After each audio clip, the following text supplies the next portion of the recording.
the way to understand the role of these time scales involving combustion by this one simple experiment,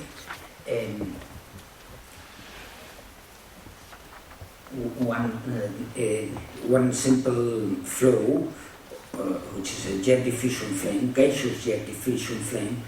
What I have written here is the conservation equation for the mass of the fuel, normalized by its initial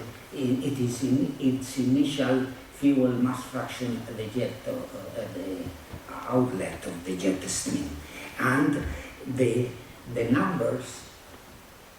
In the conservation equation for the mass of fuel, below each of the terms, I have written the order of magnitude of these terms, based on the assumption that the thickness of the characteristic size of the system is the radius of the jet. And so that here I have written in the first equation, the conservation equation for the mass, and then we have different time scales associated with the different processes. In fact, in the T0 is the time of variation of the boundary conditions. If we are injecting fuel at a variable rate and it takes us time T0 to change the initial the injection velocity, then T0 is that time. And so that there are a number, when we compare the ratio of the different terms, we have what we already uncovered the Duncan number that is below, because we used this equation. We also have seen the effect of the Reynolds number that comes from comparing the convective transport by the diffusion transport. And then there is the Stuka number, which is the residence time compared to the time of variation of the boundary conditions. If the Stuka number is small, then we should have a quasi-steady description, but it turns out that the Reynolds number, when the Reynolds number are large, then it turns out that the characteristic variations are associated to the residence time and not with the variation of the boundary conditions, and all the time derivative term has to be returned in the equation because the turbulent flows are unsteady. When the Duncan number is large, then we have what we have a way of simplifying the analysis of the turbulent, the diffusion flames, in fact, or the turbulent reacting flows. When the Duncan number is large,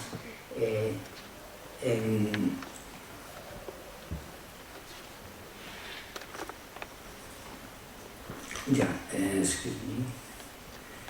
When the Duncan number is large, what I have done is right here in the above the conservation equation for the fuel mass fraction multiplied by the inverse of the residence time of both sides, so that the left,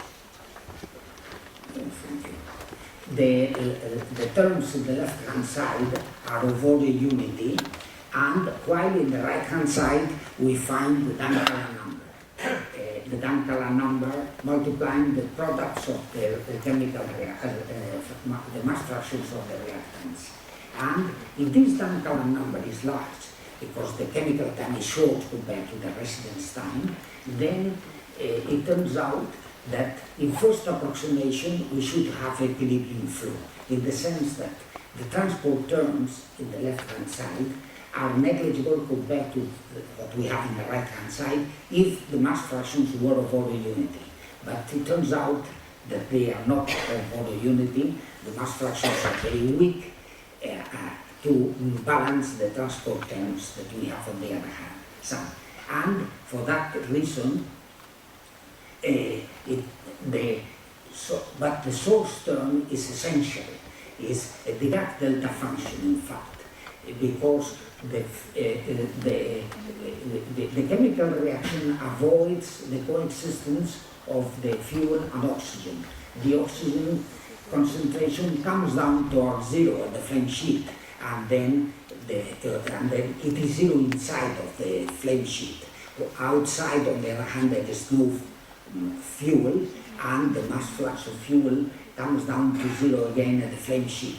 And so that there are jumps in the gradients of the species and the temperature, in fact, which are coming from the source term. The chemical reactions are very thin, occur in a very thin layer, and at a rate that is determined by the amount of fuel and air and oxygen that reach the flame in stoichiometric proportions. And the problem with this fact is that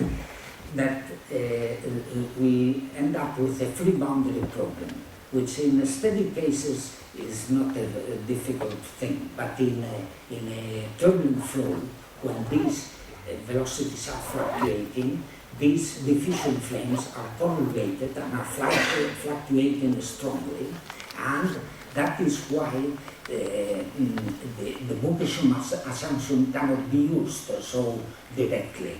And we owe to Booker and Schumann the way to solve this problem, and this was done in the first meeting of the International Combustion Institute in 1929, in fact, and then it has been generalized and the way to do that is to form combinations between the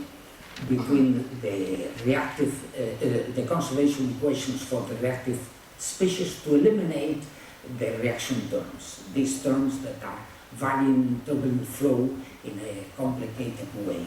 And that is through what are called the Schwarz-Zeldovich coupling functions that appear, the combination of fuel mass fraction and oxygen mass fraction that appear when we try to eliminate the source terms. And when they are normalized to make them in unity on the fuel stream and zero on the air stream, we obtain what is called a mixture fraction, which is widely used in combustion, turbulent combustion description. This diffusion flame description can be generalized to non-unity Lewis numbers. I guess that the presentations will be kept in the web, no? Here, so that you can look at detail with the form, how to have to deal, can deal with non-unity Lewis number effects. When the Lewis number is equal to 1, the temperature of the flame is the adiabatic flame temperature for stoichiometric mixture, but it is not. That is not the case when there are preferential diffusion effects associated with the diffusivity of the fuel being larger or smaller than the thermal diffusivity, which then causes the temperature to increase to very high values. This has a lot of implications because in regions of very high temperatures, then the NO production is extremely enhanced.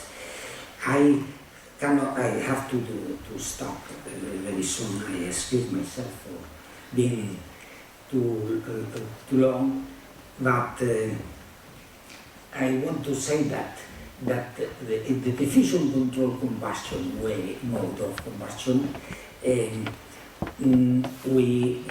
we run out into a pure thermal transport or fluid dynamic transport problem. But this problem is very complicated to deal with because the flow is typically turbulent, because there are instabilities.